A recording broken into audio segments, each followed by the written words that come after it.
এক বাবা তার ছেলেকে দিলেন 3টি শিক্ষা, আর সেই শিক্ষাই বদলে দিল পুরো জীবন।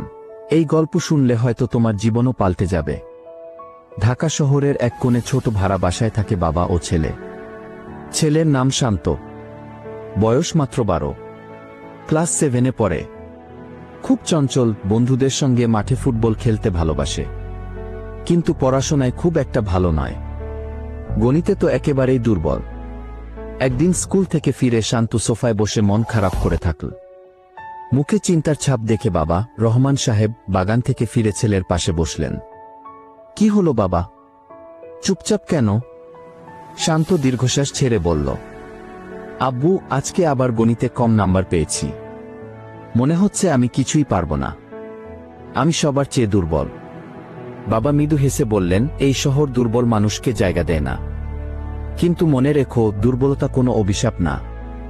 ঠিকভাবে শিখলে, চেষ্টা করলে দুর্বলতাই তোমার শক্তি হয়ে উঠবে। তারপর তিনি এক গ্লাস পানি এগিয়ে দিলেন। শান্তকে শান্ত হতে দেখে বললেন, আজ তোমাকে 3টা শিক্ষা দেব। এই 3টা শিক্ষা যদি মনে রাখো, সারা জীবন কাজে লাগবে।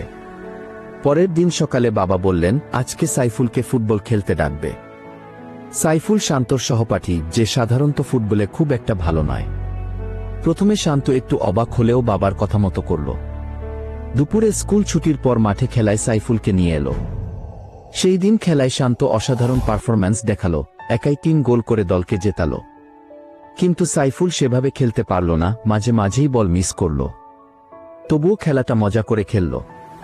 খেলা শেষে দৌড়ে বাড়ি ফিরে শান্ত বাবাকে বলল, আব্বু, আজ মনের মতো খেলেছি, 3টা গোল দিলাম। বাবা মুচকি হেসে বললেন, দেখো, ফুটবলে তুমি শক্তিশালী, কিন্তু সাইফুল দুর্বল। তাই বলে সে খারাপ মানুষ না। প্রত্যেকের আলাদা শক্তি আছে, কেউ ফুটবলে, কেউ অঙ্কে, কেউ শিল্পে।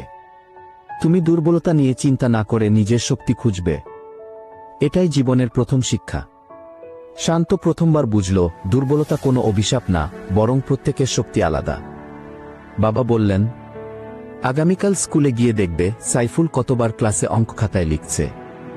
শান্ত অবাক হল, তবু বাবার কথায় রাজি হল।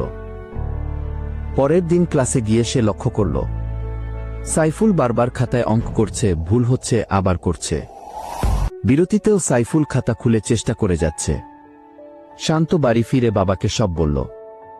বাবা হেসে উত্তর দিলেন, এই হলো দ্বিতীয় শিক্ষা। কোনো কিছুতে উন্নতি করতে হলে নিয়মিত অনুশীলন দরকার। যেমন তুমি প্রতিদিন ফুটবল খেলে ভালো করেছ, তেমনি গণিত বা অন্য কোনো বিষয়ও প্রতিদিন করলে সহজ হয়ে যাবে।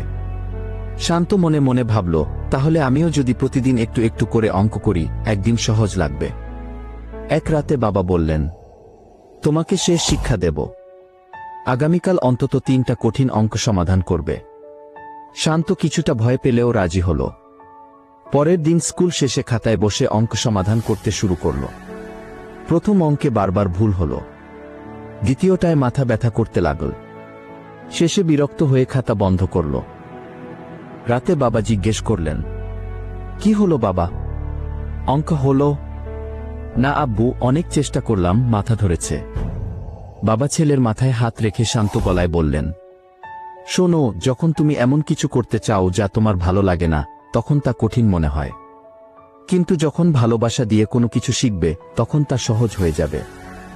যেমন ফুটবল খেলতে গিয়ে তুমি ক্লান্ত হও না, বরং আনন্দ পাও। অঙ্ককেও যদি চ্যালেঞ্জ ভেবে খেলাধুলার মতো উপভোগ করতে পারো, তবে একদিন তুমি জিতবেই। এটাই ছিল তৃতীয় শিক্ষা।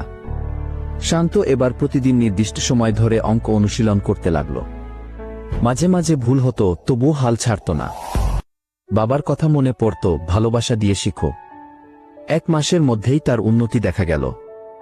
শিক্ষকও অবাক হলেন, যে ছেলে আগে সবচেয়ে দুর্বল ছিল, সে এখন ভালো করছে। বার্ষিক পরীক্ষার দিন এলো। শান্ত আত্মবিশ্বাস নিয়ে পরীক্ষায় বসল। অঙ্কের প্রশ্ন দেখে ভয় পেল না, বরং মনে হলো, এটা তো খেলাধুলার মতোই। পরীক্ষা শেষে বাবা বললেন, কেমন হলো আব্বু? এবার খারাপ হবে না, মনে হচ্ছে গোল করেছি মাঠে। ফলাফল বেরোলো। শান্ত গণিতে ভালো নম্বর পেল, আর ক্লাসের সেরা 5-এ জায়গা করল। 1 নম্বর শিক্ষা, নিজের শক্তি খুঁজে বের করো। দুর্বলতা নয়, শক্তিই সফলতার পথ দেখায়। 2 নম্বর শিক্ষা, নিয়মিত অনুশীলন করো, যে কোনো বিষয়ে উন্নতি আসে প্রতিদিনের চর্চা থেকে। 3 নম্বর শিক্ষা, ভালোবাসা দিয়ে শিখো, যে কাজকে ভালোবাসবে সেটাই সহজ হয়ে যাবে।